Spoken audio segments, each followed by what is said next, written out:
Welcome to the EpicMan Podcast, the show about the wildest news and entertainment and culture and everything in between. I'm Josiah, and with me, my one friend and one co-host, Mike.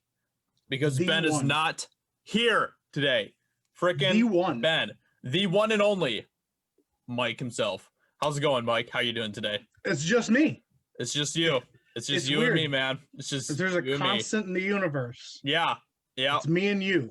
I feel Saturday. Like hasn't this like happened almost every single episode besides the first one? It's kind of hard not to feel like that. Ben's either leaving or bailing or just, Man, I tell you, that guy. I don't know. Frickin' little guy. Let me tell you. When you're full of hot takes, I guess it gets a little exhausting. I don't know. I guess so. Well, what are you gonna do? Yeah, I mean, you can't always rely on Ben. That is one thing that we can learn lessons from everything we do in life. And I think that is kind of the takeaway we can take away from this whole podcast experience is that you just can't rely on Ben, Can't rely on Ben. So he's not here today. He's gone. Bailed on us. Just gone. But no Rona, no nothing. Just gone. But unlike Ben, we gotta keep the show going. And that's what we're here for. You. We're here for the show. Yep. So we have a few things to talk about. Yeah. Today. There's actually news this week. There's stuff to talk about. Shocking. Hot dang. It's amazing what happens after an election week, Everything just kind of like, that's all the focus of that week. And then after that, it's kind of like, oh, there is actual other stuff happening too. Hey, stuff's going on in life. Yeah, we should talk about that stuff. Yeah. So yeah, I mean, there's a few things that we can talk about, but I think that the main thing that I found very interesting from this week was the whole George Lucas thing, breaking down what his sequel trilogy would be. I found that to be really interesting stuff, and I'm very excited to read more about that when the book that's in comes out. Absolutely. So that'll be really cool. Basically, what happened was this week we found out some information about about what George Lucas would have done with his Star Wars sequel trilogy, and it sounds pretty cool. So. Basically, there's this guy that's writing a book, and it's called, the Star Wars Archives, episode 1 through 3. And in that, he's going to be releasing an exclusive interview with George Lucas, where George Lucas gives him his plans, his ideas, and everything else for what his sequel trilogy would have been like. And he released a little bit of information about it this past week on Twitter. And so what he said was he said George Lucas's plan for the sequel trilogy included Darth Maul and Darth Talon as the villains, Luke rebuilding the Jedi Order from survivors of Order 66, Leia forming the New Republic, becoming the Chosen One, and then he says more if you buy the book, basically. So, we'll have to find out more about that. But apparently there's a little bit of an excerpt that was leaked from it where he talked more about this. Oh, snap. And in this excerpt, he says, this is Lucas talking, George Lucas. He says, Darth Maul trained a girl, Darth Talon, who was in the comic book as his apprentice. She was the new Darth Vader, and most of the action was with her. So there were the two main villains of the trilogy. Maul eventually becomes the godfather of crime in the universe because as the Empire falls, he takes over, which sounds so badass. I love that idea so much. But then Lucas went on to say the movies are about how Leia, who else is going to be the leader, is trying to build the Republic. They still have the apparatus of the Republic, but they have to get it under control from the gangsters. That was the main story. It starts out a few years after Return of the Jedi, and we establish pretty quickly that there's this underworld. There are these offshoot stormtroopers who started their own planets, and that Luke is trying to restart the Jedi.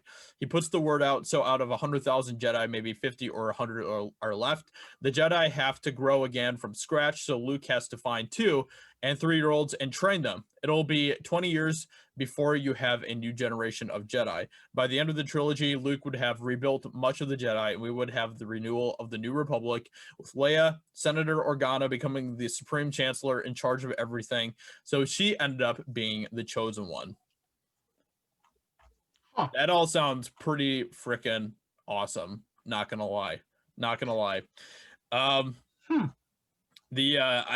The thing I love so much about that is that it's like so focused on the fallout of what happens after they defeat the Empire, you know? Yeah, absolutely. And I think that's so cool because it's like it still focuses on those same characters. It focuses on Luke, it focuses on Leia and everything else.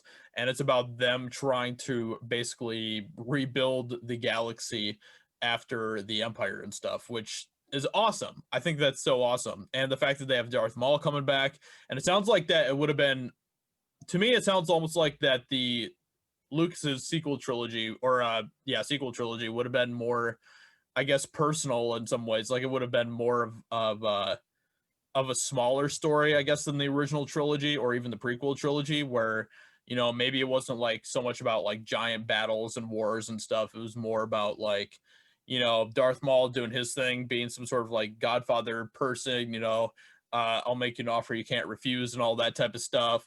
And then you have like Luke and Leia doing their thing and stuff. So I don't know. It sounded really cool. But what do you think about it, Mike? What did you think about all of that?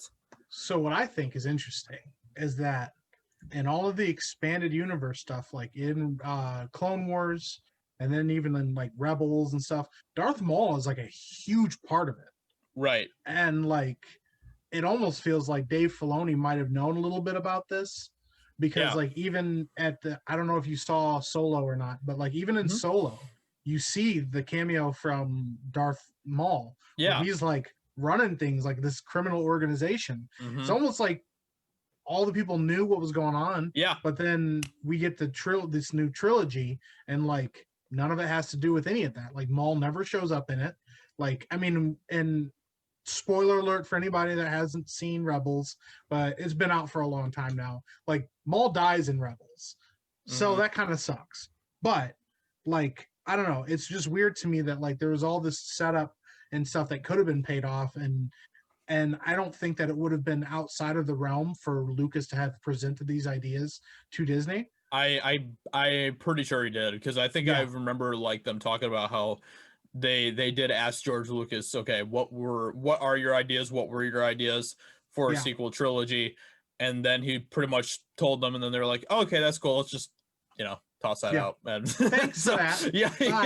Yeah, exactly. Yeah. So I think it's a really cool concept. I'll be honest. This is the hot take here. I'm coming with the hot takes as Ben's going.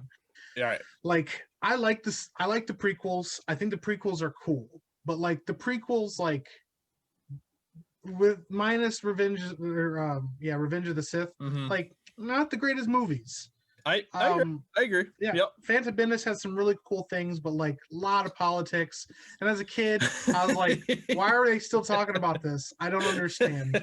You know, I mean, there was a Federation, lot of who, what? Yeah, and then in the second one, Anakin got a little rapey, and stuff like that. So like, there was a lot of like stuff to like about the prequels. Yes, they're not the worst movies in the world, but there was a lot of stuff I didn't like about the prequels, and a lot of that falls on George Lucas. So I'm like, the ideas sound really cool, but a lot of George Lucas's ideas sound really cool until he does them, and then he goes, I think I'm going to go back and like redo all of Star Wars again to make this idea work in this movie. And you're like, don't do that.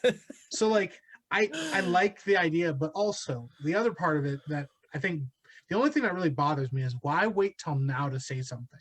Yeah.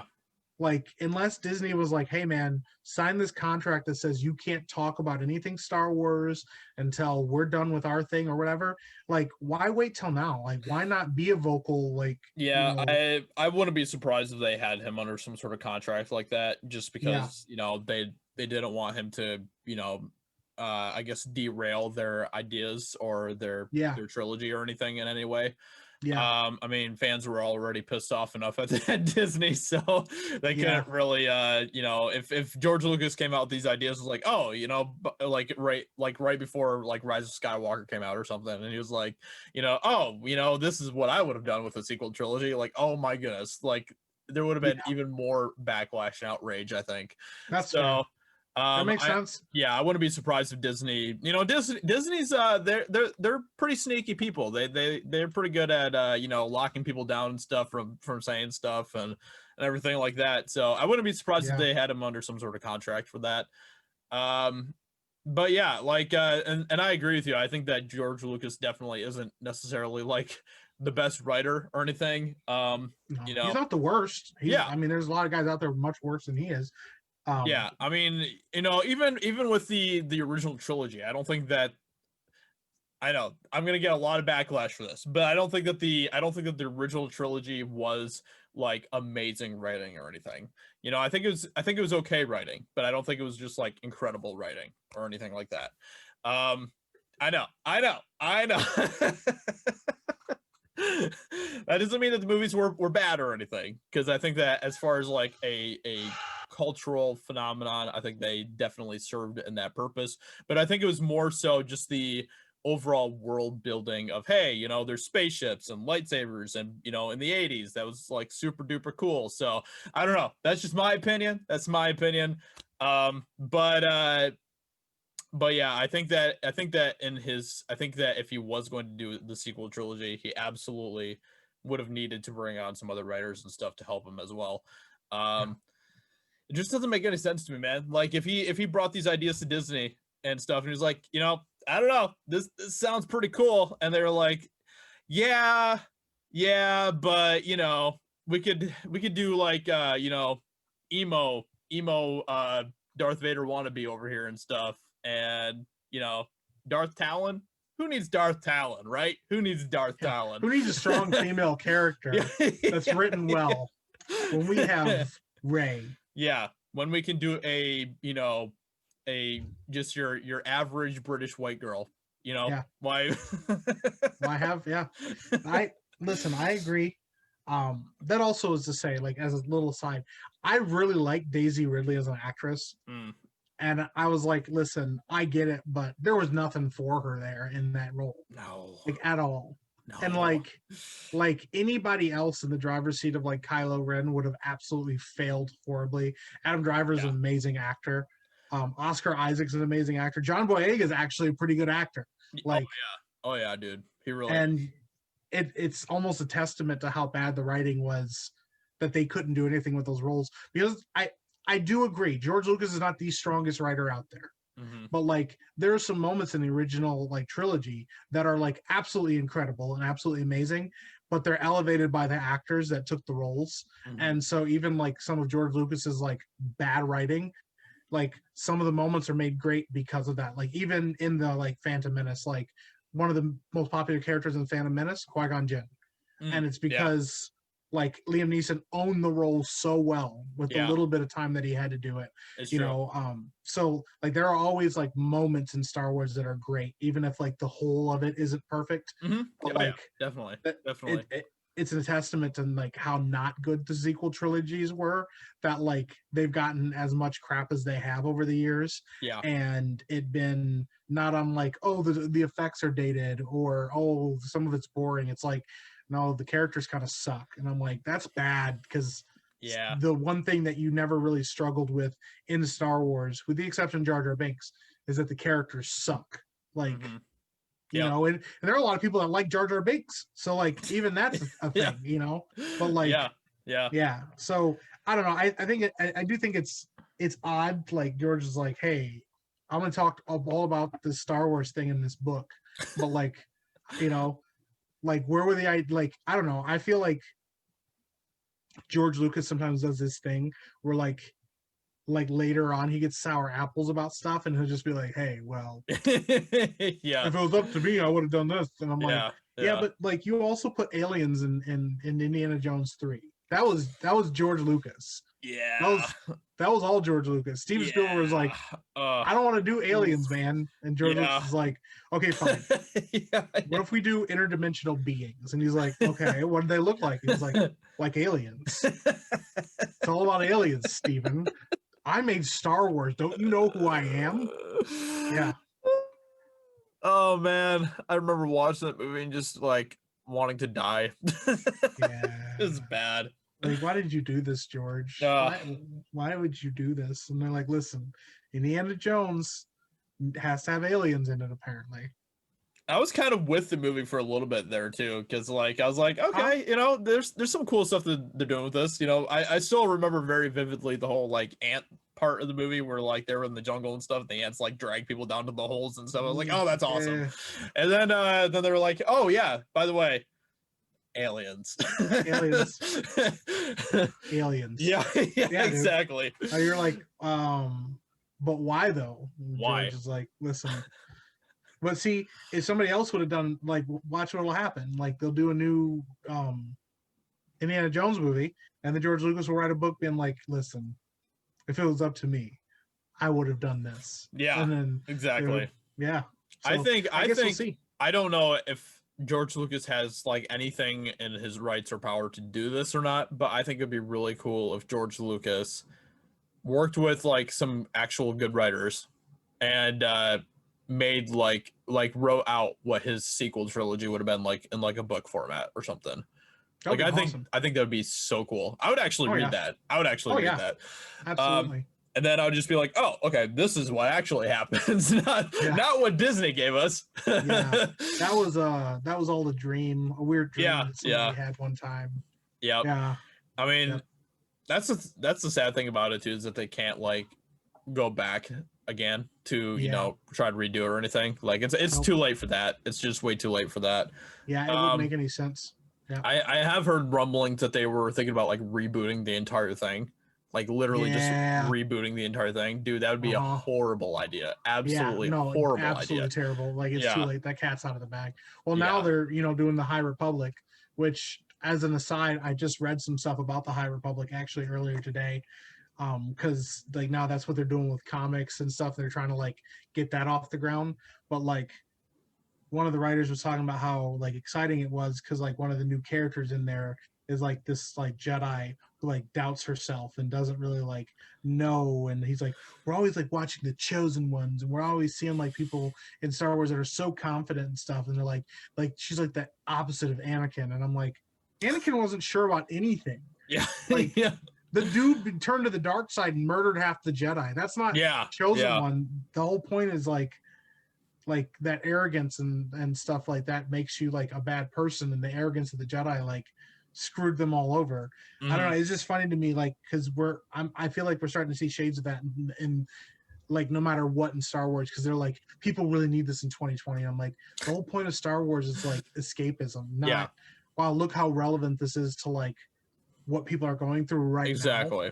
Yeah, like so I don't know, the idea of like a Jedi that like doubts herself and doesn't really know what she wants and stuff. I'm like we saw that with Luke, and then like in the article I read, they were talking about how they're like, well, Luke isn't the same because Luke like ended up becoming popular and starting the Jedi Order. I'm like, well, if you write a character that doubts themselves and they never get any better, that's not a good character. Like nobody wants the like self-assured I can do anything character that Rey was. But then like it's not revolutionary to go, hey, let's create like a flawed character that like needs to develop and grow over time. Like that's literally good writing. And what you guys did in the movies was bad writing. And so I mean, this is I think I still think to this very day that, and this was actually like my original prediction of where they were going to go with this with the sequel trilogy after The Force Awakens and stuff. I was like, okay, what's going to happen is in the second one and stuff, Rey and Ren are going to, Rey and Kylo are going to completely just like flip. Rey's going to go dark side, Kylo's going to go light side. And I think that would have been so cool if they actually did that. Oh, absolutely. That hasn't been done yet. Like that hasn't, like we haven't seen that before where, the two main characters completely just like flip sides and stuff. That would have been so awesome. It would have been great to watch. So cool. And like it's weird because when you watch like the what was it? The Rise of Skywalker. See, I don't even remember that movie that much, and I've seen it 3 times. The Rise of Skywalker, you can see that like maybe that's where J.J. Abrams wanted to go. Yeah. It was like them flipping sides, but then like they had one movie to do it, so they're like, yeah, we can't now. But I'm like, yeah, that's much better writing than, you know. I would not be surprised if that's where he was wanting to go and stuff with the trilogy.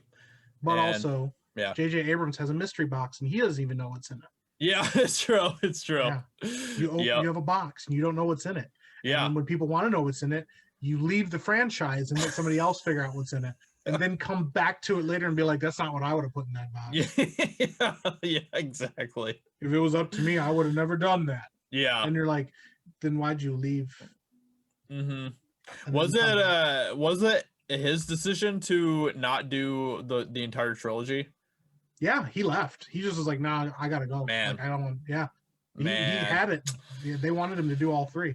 But I can only criticize somebody so much because obviously I'm not a professional, so like I'm not out there directing these movies and stuff. Right. But, like you had the ideas, and then JJ was like, I don't want to do them anymore. I don't want to do another Star Wars. I did this one. Awesome. He left, and I got ripped to shreds later. But like, for the thing is, like, it was super popular when it came out, and everybody liked it. Yeah, I mean, I think the majority of people were at least satisfied with The Force Awakens. Even if they didn't love it, they were like, okay, yeah. And then people were willing to give it, the chance to see the trilogy play out and develop. Absolutely. And then instead of saying, hey, because we have an idea of a story and we know what we want to do, we're going to stick with this concept and core thing. They're like, hey, Ryan, would you like to write all of this by yourself and have complete creative control over this story? And he was like, yes, I would. Because it's not like I have Colin Trevorrow also writing a 3rd movie that will then have to respond to what I've done. Yeah. He was just like, I want to do all this by myself.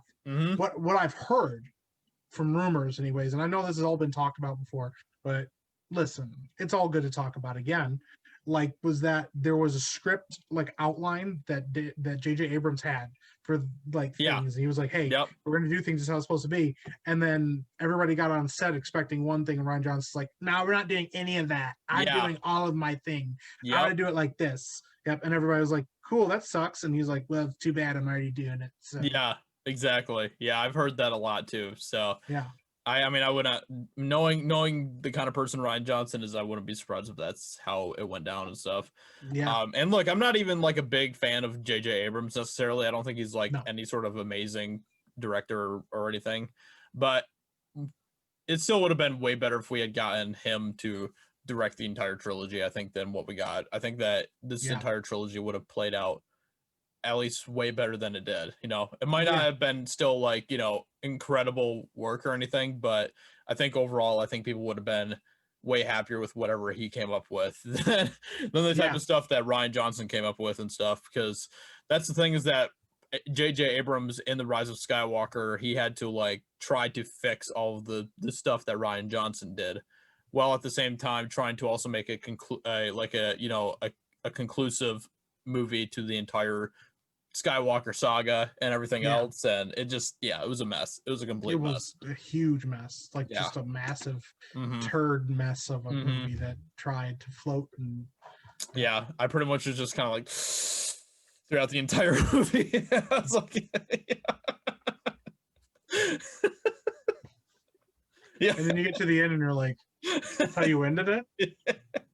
That's how you're ending this whole thing? Yeah. Like, where do you go from there? They're like, where you go from there? You just ignore the whole thing and go like 600 years in the past. Yeah. Start a whole new franchise. Yeah, exactly. Yeah, 600 years in the past. Yeah.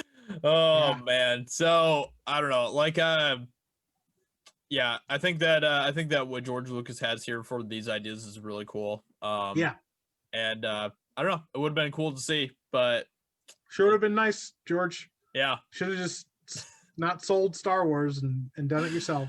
Yeah. I mean, I don't know. I like I understand that he didn't want to really do it because of like I don't know all the I keep hearing that he didn't want to do it because of all the like the backlash that he got for the prequel trilogy and stuff. I don't know if that's true or not, but I mean, if the prequel trilogies weren't the prequel trilogies, maybe he wouldn't have got the backlash he did. yeah, true. Know. Yeah. Like I said, Revenge of the Sith works as a movie. Mm-hmm. But part of the reason it works as a movie is because we know what we're getting next. Yeah. Like, true. It's like The Phantom Menace was like, it's not the worst movie in the world. It's not great, but there's some really cool stuff. Yeah. But like Attack of the Clones, like doesn't know what it wants to do. And it's like so much CGI. Like every time I go back and watch Attack of the Clones, I'm like, why is there so much CGI? Like this doesn't make any sense. They're like, hey, let's go stand in this room. And the whole room is green screen. And you're like, it's literally a room. You could have built this as a set. Yeah. You're just like, I want green screens everywhere. That's all I want is green screens. And like, I don't know. It just was like, it was odd. There were some really odd choices in that movie. Yeah. And then Revenge of the Sith, I feel like maybe course corrected because of some of the stuff with Attack of the Clones. But like, Revenge of the Sith is the best of the prequel trilogies for sure. Yeah. I mean, I like Revenge of the Sith. It's my favorite Star Wars movie, but that's more so just because of the whole Anakin becoming Darth Vader type of story. I don't know. Oh yeah, no, love it. No, I love it. Hey, you gotta like what you gotta like. Listen, man, everybody has different. Revenge of the Sith, best Star Wars movie ever made. Best Star Wars movie. Listen, we all know it's Empire, but I get it. Empire's all right.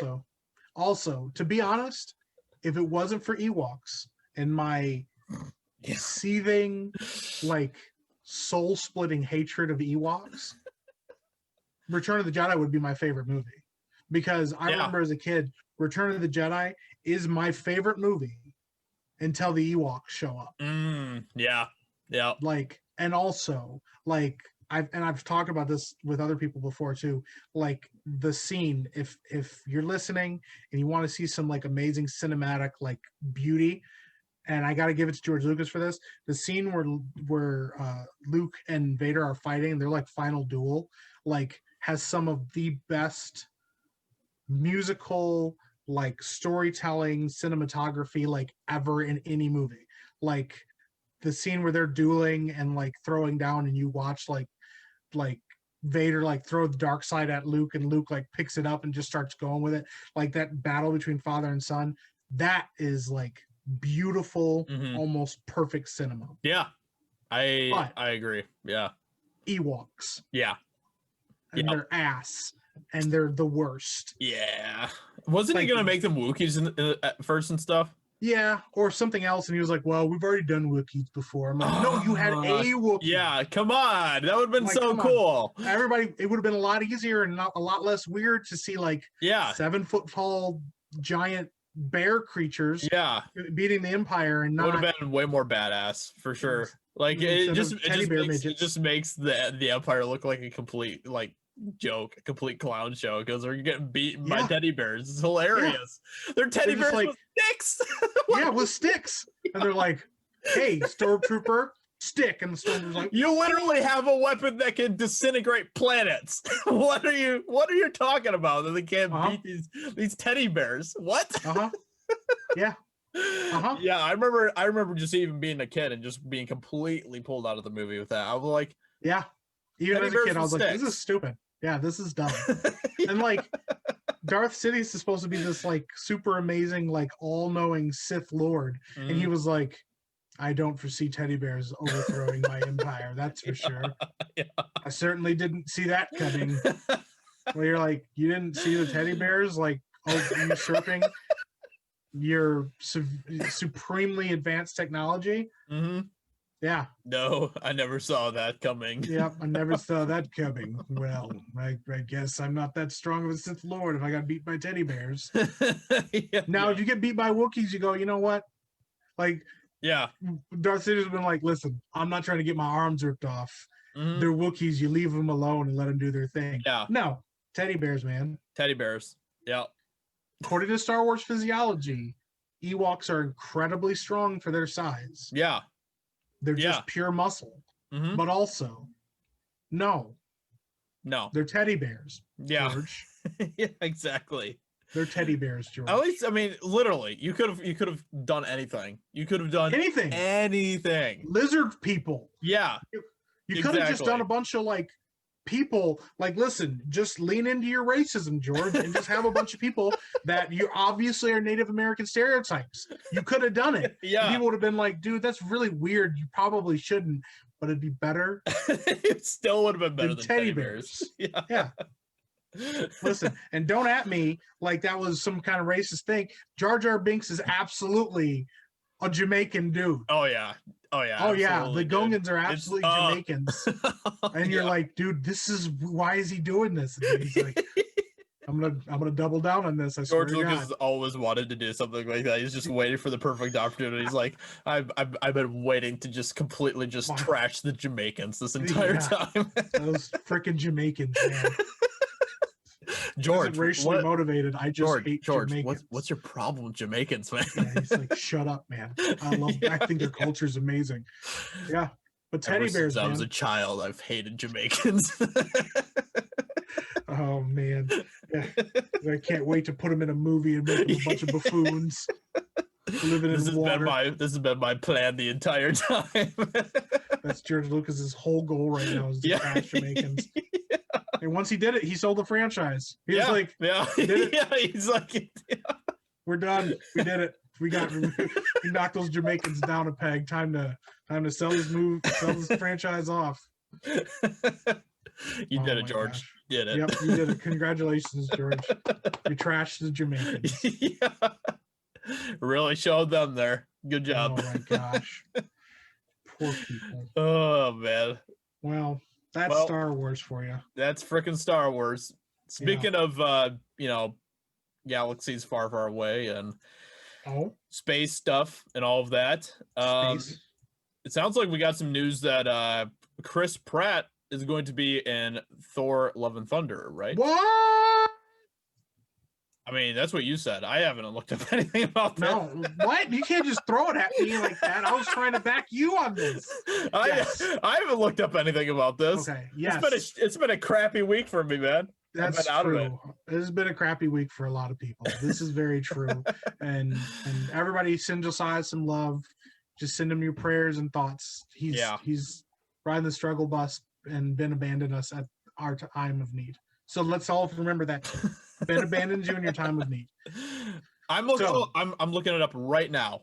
I got it right here too. Oh, this literally just came out like yesterday. Yeah. This news. Thor's crossover with the Guardians of the Galaxy and Thor: Love and Thunder is confirmed. Chris Pratt will return as Peter Quill, aka Star-Lord. So there was a lot of talk and rumors that like Thor was going to be in Guardians of the Galaxy 3. James Gunn keeps denying it, but we also know James Gunn can be an incredible liar. Yeah. And Disney will lie to your face about not doing something and then straight up do it. Yeah, they'll be like, no, they're absolutely not, and then they will absolutely be. I've never heard of that. We never do that. No, but I think it's interesting because it means that means the MCU they're gonna keep going with the interconnectivity of things, and it would be kind of nice to see more crossovers from different characters. And then not just be Robert Downey Jr.'s Iron Man showing up in everybody else's movies. Yeah. I love Robert Downey Jr. Don't get me wrong. Yeah. But like that was like it felt like that was their like go-to. They're like, hey, who's going to appear in this movie? Is it going to be Nick Fury or is it going to be Iron Man? You're like, it's probably going to be Nick Fury. And they're like, probably is, but it could be Iron Man. And now they're like, hey man, we might actually just have everybody connected. Dude, I mean, it makes sense. It's hilarious. I mean, they still have Iron Man show up even after he died. Yeah. They still have him showing up in like Spider-Man and Homecoming and stuff. It's like, okay. Yeah. You guys got to like let go of him eventually. I'm sorry. Like, I love Iron Man too. I think he had an amazing story arc throughout the whole series and stuff, but it's time to let him go a little bit here. Yeah. 23 movies, man. You got a lot of characters. You could do a lot more with it. Like, and it also doesn't have to be Nick Fury. He's got a lot of stuff too. But they're like, hey, you know who we got coming back, right? Samuel L. Jackson. And I'm like, I love Samuel L. Jackson. Yeah. Don't get me wrong. I just would like to see somebody else. Like, because what's great about Thor 3 is we had Doctor Strange, and that cameo of Doctor Strange was great. So great. So great. So awesome. Yeah. It was like, oh wow, it's really cool to see this, especially because it would make the most sense for like a god to like intermingle with the Sorcerer Supreme. Yep. So hearing that Star-Lord is also going to be cameoing in Thor Love and Thunder is awesome. And I hope that James Gunn has just been kind of like pulling the wool over everybody's eyes, and that we might actually see Thor crossover in Guardians of the Galaxy, even just for a cameo. I'm fine with him just appearing for a little bit. Yeah, absolutely. I mean, I think the thing that makes me the most excited about that news is that they're going to be kind of like, it sounds like they're really going to be mixing Thor 4 and Guardians together quite a bit from what it sounds like. So I think that's the thing that's most exciting to me. That actually makes me more excited for Thor Love and Thunder, because up to this point I really haven't been that hyped about it. This is another like thing that's going to get me into a lot of trouble probably, but I wasn't the biggest fan of Ragnarok. And I'm just kidding. I know if Ben was here he'd be crying about it right now because he loves that movie, but I don't know, like I think that as far as like the overall series goes for Thor, I think that Ragnarok was probably a good thing, but I don't know, man. I maybe I'm just like too ingrained in my Norse mythology stuff, but like when you have Ragnarok, that's kind of a big deal, and it's not really just like it shouldn't just be like a goofy little scene with some rock music in the background and all that stuff. It should be a little bit of a bigger deal, in my opinion. But so that kind of annoyed me. But with that being said, I think that overall, I think Ragnarok was a good course correction for the Thor series, and I'm interested to see what they do with Thor 4. I don't know. It's going to be interesting because Thor is probably like one of my favorite of the MCU characters. Gotcha. And I just hope that they don't just kind of like I don't know, trash him, I guess. Take a big 4 steaming dump on his chest and watch it and then tell him that he's garbage and trash. Yeah, exactly. I like Taika Waititi as a director, and I think there is like, because to be honest, Thor 3 Ragnarok has some like really poignant, really good moments in it, but they're so brief and they're so buried in comedy that like if you can watch it and like watch those moments for the moments that they're kind of amazing. Like they're really, really awesome. But then like, they're so heaped under like comedy. And I would actually really like to see Taika Waititi like blend the two better so that you actually have some really poignant like stuff. Because the thing is, for all of the crap that Fat Thor got in Endgame, there are some really poignant moments in that movie with him. Like, the scene where like he reconnects with Hulk and he's like upset and like hurt and like devastated by his failures.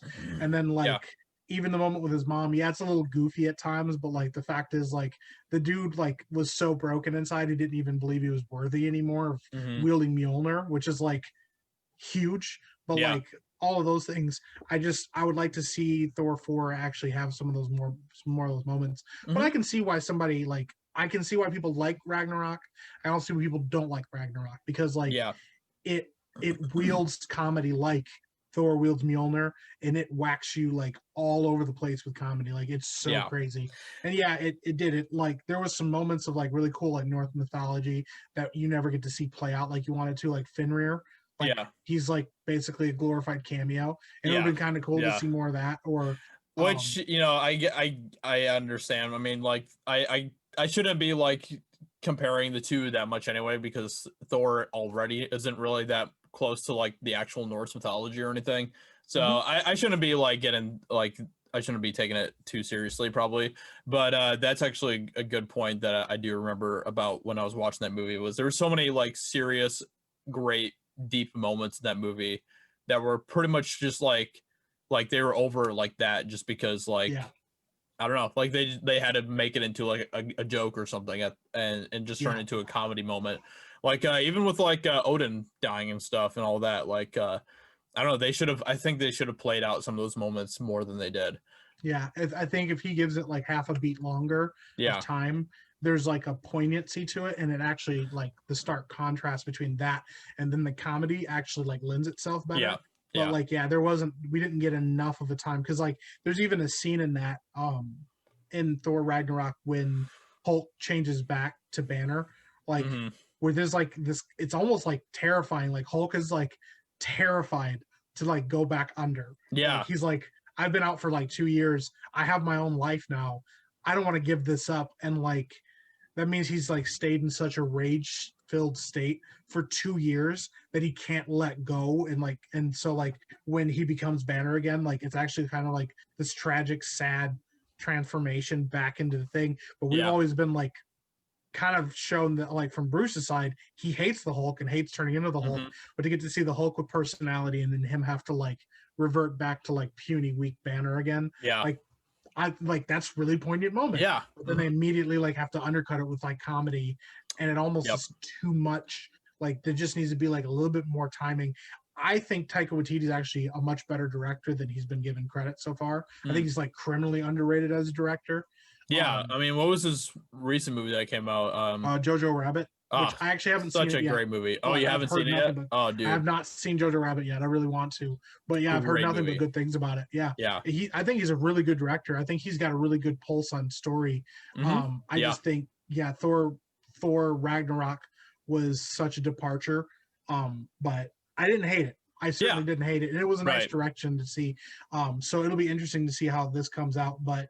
Like we've said, and like a lot of concerns right now in MCU Phase 4, like is he going to get put under the thumb of Marvel's like, well, right now we really like our focus on Phase 4 is like diversity and celebration of diversity, or is it just good stories with more diverse characters because Iron Man is gone and Captain America is gone, and it has nothing to do with them being white men that they're gone, but like now they've moved out of the way and now we have all these other characters. Like I'm super pumped to see Sam take up the mantle of Captain America, like super pumped. It has nothing to do with him being a black guy. It has everything to do with he's an awesome character and he gets to see like the light.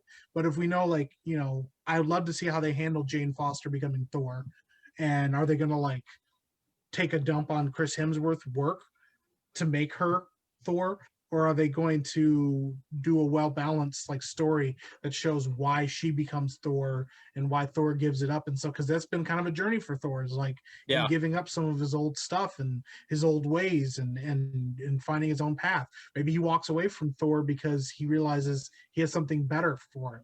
Who knows? Yeah, I mean, I don't know. Like those are definitely some of my concerns and stuff because I mean, it's very obvious that Marvel is pushing it from an identity politics standpoint as well. Yeah. So I don't know. It's going to be interesting to see how it actually plays out in the movies. When they start to come out and stuff. When they start to roll some of these movies out. So I don't know. I mean, it could turn out that they did end up focusing on just trying to create a good story with these characters and stuff, and it might turn out great or not. I don't know. Or not. We'll see, I guess. But I mean, even just like the whole Lady Thor, female Thor storyline from like the comics and stuff wasn't a well received comic series. Just because, it didn't do very well. I don't know. Like it sounded like, from what I understand, it wasn't really that great as far as the writing goes and the quality and stuff. So I don't know, the fact that they're kind of picking out some of those storylines that are from, the past decade or whatever, instead of, going back to some of their classic stories.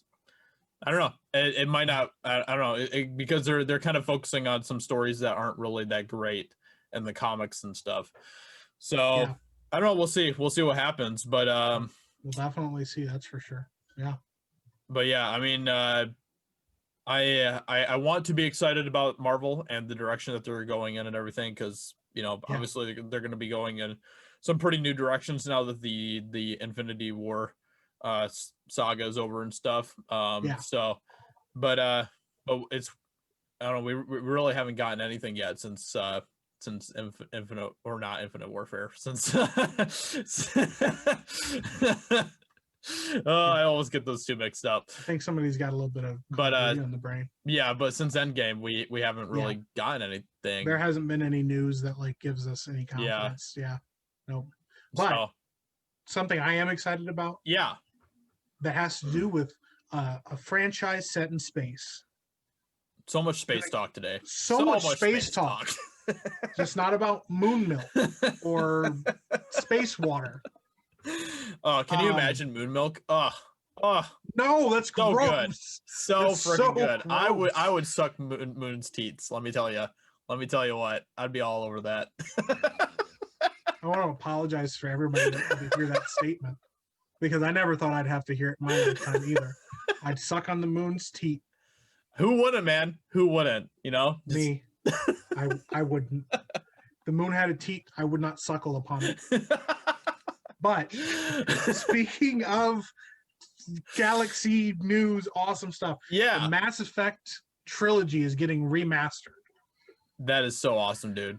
I'm so pumped. I saw the news. It came out on N7 day, and they released it. They also announced Mass Effect 5, and that they are working on Mass Effect 5, which everybody collectively let out a sigh and said, I hope it's not Andromeda, because Andromeda sucks.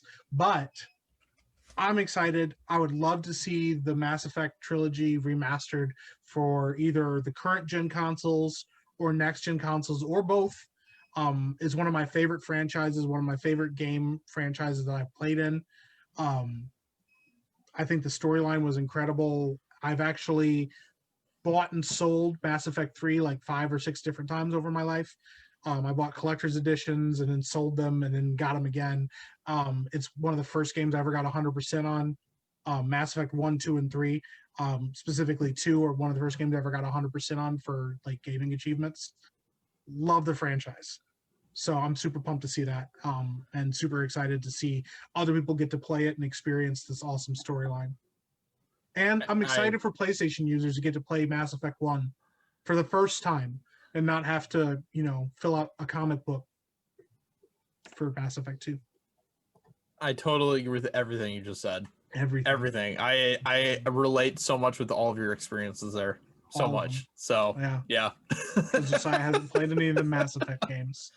I haven't. I know. And people have been getting on me for years about Mass Effect, but years. I will say, okay, I have played about 15 minutes of the third Mass Effect. Wow. You guys heard it here. 15 minutes of the third one, which spoils everything that's happened so far. And it wasn't even the beginning of the game. It was somewhere in the middle. So what? Yeah. Well, how are you? Like, there's no context. Well, basically what happened was I was at a friend's house and he was playing Mass Effect and he was like, hey, you want to try out this game? And I was like, sure. So I played about 15 minutes of it and that was about it. So you're like, cool, that was great. I'm so glad I did this. Yeah, it was great. It was great. Well, the other cool thing is that all of the Mass Effect remastered, I heard, is going to have all of the DLC in it. I also heard that they may be tweaking things, because the one thing for people that have played it and people that haven't played it, Mass Effect 1 is like a straight up RPG. Like, there are like hundreds of guns in the game and like hundreds of different armors and all this stuff, and it's a grind and it takes a while to get going, and it can be slow at times, but like the story overall is really good. But like Mass Effect 2 is a more streamlined experience. I would like to see all 3 games kind of blend together, a little bit more of a streamlined experience, but with the same kind of RPG elements that made number 1 so good. But the biggest thing is story. The story is incredible, and it would be really cool to see, instead of having to like transfer your saves from one game to the next, maybe all 3 games kind of play out like one big long story. I think that would be great. And so you don't have to like stop Mass Effect 1 to go into Mass Effect 2 and transfer your saves. Like, you can decide what you want to do and how you want to start each story. Because that's like the biggest strength for Mass Effect, is that you finish number 1 and then number 2 came out and you go, cool, it's more of the story. And they're like, oh, no, transfer your save. And all the choices you made in that first game affect the second game. And then the choices that you make in the first and second game affect the third game. And like all of that, I think, is like the best part of the franchise, is watching your story play out over 3 games, and all of your choices affect other choices. It's one of BioWare's best things. I think it's one of BioWare's best games ever of all time. So, wow, yep. Yeah. I mean, the new one isn't going to be like Andromeda, right? What I've heard is that Mass Effect 5 continues the Shepard storyline ish, because Andromeda is set in like a different place with different people. And like I said, I actually didn't play much of Andromeda. I had people tell me that they played it and liked it. I also had people tell me that they played it and despised it. Yeah, and I've that's had kind of people what in the I middle heard too. a lot, but yeah, it obviously didn't do well enough, and it was so glitchy and buggy at the beginning that so I'm hoping that Mass Effect 5 is a return to form and kind of like a, hey, yeah, obviously Andromeda didn't do great, but like this is our story and we want to tell something from Shepard's point of view. And hopefully what I would think would be really cool to see is if the remastered trilogy actually like has a save transfer that affects the game in Mass Effect 5. I think that would be their best call. Yeah. Right. So. Yeah, exactly. It's pretty exciting stuff. Yeah, I am very, very excited. I actually am excited to get to play them. Yeah, I kind of hope so. I mean, if you weren't, it would be kind of sad. So, I can finally put to rest once and for all my my lack of Andromeda, but Mass Effect experience. So, yeah. Sure. Although at the same time, I might just continue my legacy of never playing them, and then I'll be remembered more greatly that way than if I ever do play them. Don't do that. So. Don't be that guy. Don't be that guy. I've never watched Star Wars, so I don't understand what the problem is. I'm sure there's some people that do that type of stuff just for the attention. You know what I'm saying? Yeah. Like, listen, if you're not into it, you're not into it. Everybody has their own stuff that they're into. Yeah. But like, sometimes people are like, hey, well, I didn't watch Star Wars, and I'm not gonna because everybody hates me when I do. Yeah, you're like, okay, well, I mean, cool, man. Go ahead and miss out on it and not like stuff that people like. It's fine. Aren't you outraged? Shouldn't you be outraged? Yeah, why aren't you trying to strike me in the face right now? I didn't watch Star Wars, and I never will. Like, okay, cool, man. Yeah. Good on you, bro. Like, congratulations. Yeah. Yep. Give me attention. Pay attention to me. Will you be angry with me if I told you I also have never watched any Star Trek? Like, I mean, listen, dude, you gotta do what you gotta do, man. I've also never seen any Marvel movies. Yeah, I didn't watch the Marvel movie. I'm not a really big fan. Superheroes are kind of lame. Like, all right, man, cool. Like, not sure what you do watch, but yeah. Listen, you do you, boo boo. Yeah, everybody's got different tastes. I'm into the art of independent filmmaking. Yeah, I do not watch those mainstream media movies. Yeah, I don't watch mainstream movies. Like, that's cool, man. I watch independent stuff and I watch Marvel movies, and I'm happy with all of it. Exactly. The only thing I don't do, which I never will do, is play PlayStation. Okay, come on. Anyways, come on.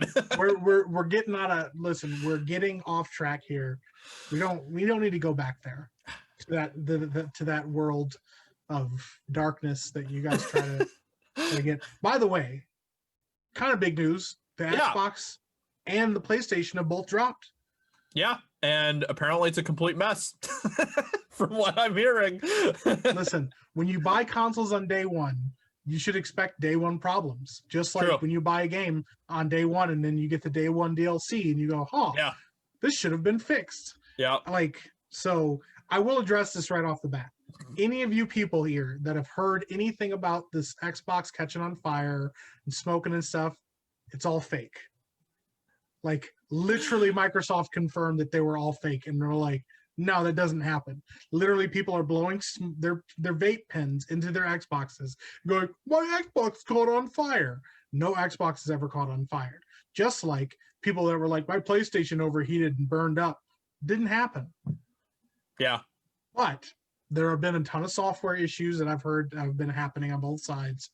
I also, it's a brand new console, Yeah. That's I've also heard that a couple of the PlayStation review packets, they died within a few days of running. Oof. But that could have been because they were released early enough that they didn't have everything done on them. I don't know. Mm-hmm. But I've heard universal acclaim for both consoles, and as much as it pains me to admit it, I have heard a lot of really good things about the PlayStation. Yeah, I mean, I'm not surprised. I'm really not surprised. Other than the fact that it is the biggest console of all time. Yeah, I mean, it is massive. It is absolutely massive. I don't know where I'm gonna put it. I'm gonna have to go. That's what she said. I'm gonna. Wait. Okay. Yeah. It works. I mean, if you're into that type of thing, then listen, that's good audio. That's good. Yeah, this thing is No, I've heard the thing is crazy huge, and it's designed like people don't even know. People are like, you can't set it down on its side. You can, but it doesn't work great on its side. It's just this monolith of what do I do with this? Yeah, where do I put walk this? into a room? Everybody knows you have one. Yeah, it's true. It's true. Yeah. You should probably just put create some sort of shrine to it in the middle of your room or something, and just set it up as some sort of statue. Maybe that's what PlayStation was going for. They're like, we want everyone to see this. Yeah. Yep. We want the world to bow down to our greatness. Yep. And if you don't, we're listening. And we know. Yeah, exactly. We're always listening. Don't be alarmed. Don't be alarmed. It's fine. I'm super happy that everybody's so excited. Yeah. I mean, it's nice for the first time, we're seeing consoles actually being on par with the current technology, and the 3000 NVIDIA 3000 came out, 3000 series, but everybody's we're not going to see dividends of that for 5-6 years down the road. So we're actually seeing consoles and computers neck and neck with each other, actually sticking around with each other a little bit. And I think that's awesome. It's nice that we're going to be seeing some of the best games that we've ever seen, I think, on these consoles. So yeah, exactly. Yeah. Super pumped. I think that's going to be pretty cool. So, we'll see what happens with that. I don't know when I'm going to be getting a PlayStation or an Xbox. I probably am going to wait a little bit until I kind of get some of the kinks worked out and stuff. But yeah. I try to tell everybody, people are like, oh, you're going to get it right now. I'm like, it's cool. And I kind of want to, but the thing is, wait until they go through a cycle. Yeah. And they get all the stuff fixed, because what's going to end up happening is 2 or 3 months down the road, they're going to be like, hey, this is the new and improved Xbox One X, or this is a new improved PlayStation 5, and it's got better cooling systems, and it's got better this and better that. Because I remember when the PlayStation Xbox 360 and the PlayStation 3 came out, and there were so many glitches and issues, and people's discs falling into the consoles and all kinds of overheating, and specifically with the Xbox 360, yes, I admit it, the red ring of death was a big thing, and everybody was terrified of it. Yeah. Mm-hmm. And then later on, they got a lot better. That was awesome. Yeah. So. Yep. Yeah. Exactly. So. Yeah. So yeah, that'll be interesting to see what happens with all of that and stuff. I'm excited to play some pretty awesome games on those consoles. Yeah. So it'll be a big surprise. I think there's a lot of surprises in store for us down the road for those consoles. I think gaming is going to be pretty sweet for the next few years here. So absolutely. I'm excited. Well, go ahead. Well, I got some other pretty sweet news. Okay. Yeah. Surprises galore. Ooh, listen, I like surprises. We're getting hit with surprises all week. All right. Sometimes the universe gives you things you don't know that you needed him, or that you wanted him. But according to a certain actor, if you do know him, Peter Stormare, he's been in a lot of things. He is in John Wick 2 is the guy that gets killed in the beginning of the movie, complaining about John with his pencil. Mm-hmm. He has also played Lucifer and Constantine, the movie with Keanu Reeves.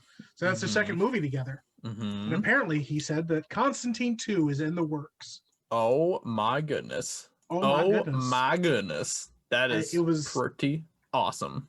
It's something that nobody ever knew they needed. Yeah, it's true. Expected. It's true. Right now, Keanu Reeves is on such a hot streak. If you don't go watch his movies, you're doing a disservice to everyone around you. True. I mean, Keanu Reeves literally is the gift to us from the universe. He's a national treasure. Yeah. He's a universal treasure. Yeah. Everybody loves the guy. There are very few people who are more amazing as human beings than Keanu Reeves. Keanu Reeves is just like top tier human. Yeah. So if he died in 2020, I'd just give up on oh my life. dude, that would be done. that'd be literally like probably like the worst thing that this year could end on. Oh yeah, honest, like we'd be done. Everybody'd pack it up, go home. Yep. We'd go to Mars. We'd go move to Mars. Yeah. Yep. It'd probably be time for the human race to go extinct if that happened. To be honest, long live Keanu. We need him. End us all. But if Keanu goes, we all go. If Keanu dies, we riot. Even people around the world who don't even know who Keanu Reeves, they would feel a sense of loss and emptiness if he died. So, it's true. Yeah. Yep. So, all the pygmies in the jungle would just kill themselves. So they'd just be like, "We're done. We can't do it anymore." We don't even know why. We don't even know why. We feel something's gone. Something's missing. So I'm gonna be honest. I never thought that they would do another Constantine because either. I didn't think the first movie warranted a sequel. I know, like who would have thought that like 15 years later we'd be getting a sequel to Constantine? Yeah. Like I never would have expected this. Like, you know what you guys really want right now? Another Constantine movie. We know you guys have been asking for this. Yeah. Like who asked for it? They're like, look, down inside. Just we know you did. Deep down. Yep. No, I think that's pretty cool. I mean, look, I will take Keanu Reeves in pretty much anything. I don't care. Yeah. Like I'm like, okay, yeah, just give me all the Keanu. Just put him in everything. Everything. Yep. Everything. So I'm excited for that. Constantine is a DC property, right? He's DC. Yeah. He's actually in he was in the Arrowverse for a little while. He was in Legends of Tomorrow. He appeared on Arrow. But he wasn't Keanu Reeves, you know. It's not Keanu Reeves. Yeah. So, you know. It's true. Matt Ryan did a good job, but yeah, it's not. I think his name is Matt Ryan. Whatever. Okay. Anyways, but it's not Keanu Reeves. Yeah. Yeah. So, you know, I'm always down for more Keanu in my life. It doesn't matter what it is. And I'm excited to see what they're gonna do with it. I mean, I've only seen the first one like once, I think, and I was pretty young when I saw it. I think I was like 12 or 13 or something. So it's been a while since I've seen it, but I think I remember enjoying it fairly well when I watched it. So movie's nuts, man. It's balls to the wall. Crazy. It is crazy. It is a crazy movie. Isn't Tilda Swinton in that movie? Yeah. Yep. Yeah. I think she plays Gabriel. Yeah. Yep. Oh yeah, it's crazy. Yeah. Hey, it's hey, listen, I'm all for Keanu getting more work. I'm all for seeing more of them. And maybe, you know, they're gonna learn from the first movie and they're gonna be like, hey, we got more craziness swinging your way. Don't worry, guys. Mm-hmm. I almost wonder too if that's part of Warner Brothers or DC's idea. I mean, like they're obviously swinging for the fences with their DC universe. Yeah. They're doing all kinds of crazy stuff, and they got the Flashpoint movie coming and a lot of crazy stuff. Maybe we're going to start seeing some crossovers. Mm-hmm. Maybe this is WB's way of getting him into the DCEU so that the MCU doesn't try to steal him. Yeah. Who knows? Yeah, exactly. You know, that's actually a good point. By the way, speaking of DC, breaking news came out just an hour ago. Whoa. Okay. Shazam 2 is confirmed to be called Shazam 2, Fury of the Gods. Oh boy. So not only is it, we already knew it was confirmed, yeah, but now it's being called Fury of the Gods. Fury of the Gods. What are the gods so furious about? That is my question. That's a great question. They're probably furious about all these little children running around with their power. Yeah, true. That's the only thing I can figure. But I'm kind of excited. I liked Shazam a lot. I thought it was surprisingly good, better than it probably deserved to be. It didn't do crazy good in theaters, but I think that it was a really fun movie, really fun, like interesting take on superheroes. It was something different. So I'm excited to see more. I also big fan of Zachary Levi. I think he deserves more work as well. But yeah, it's one of those things in addition to the DC EU that I'm happy to see, even if certain other people aren't, because some people hate the DCEU. Oh, I mean, no. Look. Josiah. Shazam was okay. I wouldn't say it was an amazing movie. It was. Look, I actually, the reason that I don't like Shazam as much as some of the other ones is because it felt too Marvel-y to me. It felt a little bit too close to a Disney type of feel to me. And I didn't really like that. I didn't really like that much. I wish that it would have, I don't know, had more of a DC EU feel, I guess. I don't know. Like it just didn't really feel like it had the same tone and stuff. And it kind of felt like they didn't really know what kind of a tone they wanted to go for, because there's a lot of like really freaky crap in that movie. That's true. But at the same time, they were pushing like this lovey-dovey family is everything type of message and stuff that, I don't know, it's just kind of like the cliche Disney thing in my opinion. Okay. So I got you. I don't know. It was okay, but I wouldn't say it's like an amazing movie or anything like that. Okay. But I am excited to see why the gods are furious. So hey, you know, I mean, the gods must be crazy and the gods must be furious. So we'll see. Yeah, I don't know. I'm excited. Yeah, I think it's okay. I think it'll be okay. Hopefully they'll be able to have more of a tone. I do think that the DCEU took a little bit longer to get started and definitely had some stumbles and stuff along the way. Definitely none of that was some on Zack Snyder. Absolute face plants like Batman v Superman. Nope, you know, just nothing like that. Complete just crash. Could you imagine? Just a complete burnout. You know, none of that on Zack Snyder. None of it on him. Everything on the everyone else who didn't like those movies. Right. Right. Because it wasn't Batman vs Superman. That wasn't the problem. Listen, you guys need to just like get educated. You know what? I'm calling out somebody on here right now. Jeremy from Geeks and Gamers. I'm calling him out. There we go. This dude, like hot scorched earth, tried to like go after this movie, and me and him have been in more than one disagreement over this movie, and I'll die on this hill. I swear. I'll fight him I'll come at him like a spider monkey about this. You, him, anybody. This is one of the few things I agree with Ben about. Listen, Batman vs Superman was not nearly as bad as everybody said it was. And if you don't believe me, go watch the Ultimate Edition and tell me that it was bad. And if you come back and tell me that it was bad, then I'll smack you in the mouth and I'll make you go watch it again until you realize that it is a good movie. But honestly, don't at me about that, please. I don't want to smack anybody in the mouth. That would make me really sad. But I think we should get a debate going between you and Jeremy and settle it once and for all.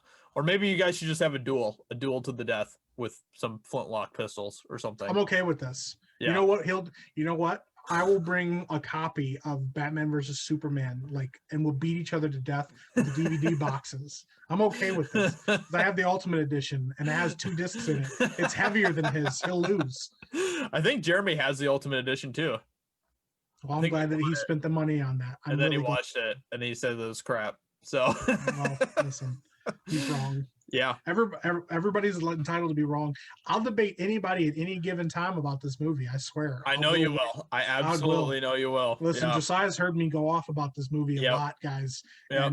And there's no middle ground. There's no oh, this is kind and we're having a little friendly debate. I'll go toe to toe with you. I swear. I'll go toe to toe with Mike Tyson about this movie. I swear. I wouldn't actually. Listen, I'm going to be honest here, by the way, as just a little confession time. I am more terrified of Mike Tyson than I am of any other human being on this planet. Really? So, yeah, if Mike Tyson came up to me and said, Batman vs. Superman sucks, I'd be like, you are absolutely correct. That movie is trash. I would burn my copy of that movie in front of him if it meant I didn't get hit by Mike Tyson. I'm so scared of that. Wow. Dude. Yeah. Wow. Have you seen that guy? Yeah, I have. Yeah. Yeah, I am terrified. But to say that you're there's no one else that you're more terrified of than Mike Tyson. That's a big statement. That's a nobody big else statement. in the world. I don't think I'm more scared of anybody else on the planet. If I met if there is somebody scarier, I haven't met him, and if I do, I'll probably pee my pants. But if I was in a room with Mike Tyson, even if he was being super nice, he came to a birthday party, he was eating cake, I'd be like, man, if I gave him the wrong flavor of cake, he's gonna knock me out, and that's over. Because guess what? That dude starts swinging. What are you gonna say to him? Yeah, true. Don't put your hands on me. He's like, don't tell me what to do. I'm like, yes, sir. I'm sorry. Yeah. Huh, just a little side confession. Wow. That's interesting. Listen. I don't even know who I'm the most terrified of in the world. I don't know. That's a big thing to think about. That's a big thing to think about. It is, something to give yourself thought about. Yeah. But, you know what? I think that one of the people I'm most terrified of is Mark Zuckerberg, just because he is probably the most inhuman, creepy looking person of all time. I didn't say robots. Oh, if we're going with robots, true. Yeah. The thing is, I don't know. Is Mark Zuckerberg a robot or is he an alien? I can't tell. I just don't know. He might be both. He's an alien robot. Yeah. He absolutely came from another planet. Yeah. He's a terrifying person. Like, have you ever seen those videos of him where he's trying to like relate to normal people? Oh yeah. And dude, his live stream, he's like, sweet baby Ray's barbecue. Yeah, it's like, dude, please stop. You're scaring the kids. And you're making some brisket with a Sweet Baby Ray barbecue. And you're like, bro, what are you talking about? Why do you keep saying that? He got like stuck on a script. His algorithm broke and he was like, oh no. People really like the Sweet Baby Ray's barbecue, so that's all I'm gonna say. I'm just gonna talk about this brisket and this Sweet Baby Ray's barbecue. And you're like, you guys like that, right? You guys like that, right? You guys like that? You guys like it? Or like him drinking water in the Senate hearings. Yeah. He's like, if I drink too much, it'll damage my circuits. Yeah, and that's the thing, is like the fear of the unknown, and I just don't know what he is. I just don't know. I know he's not human. That's all I can confirm. But beyond that, who knows? Who knows what he is? I don't know. No, maybe someday we'll find out. Maybe before he shuts down Facebook one day, he'll just like completely just release everything. He'll peel back his face and we'll see the lizard man that he is, and we'll see him with his little robot servo claws, and we'll all know. And by that time, it'll be too late. It'll be too late. It'll absolutely be too late at that point. Or we'll let Mike Tyson fight him and save him. Dude, absolutely. Mike Tyson versus Mark Zuckerberg. Dude, I'd watch that in a heartbeat. It'd be the greatest fight of all time. You know what? We need to make this happen. Yep. Yeah. We need to get like some sponsors on this or something. We need Elon Musk to go build an arena on Mars.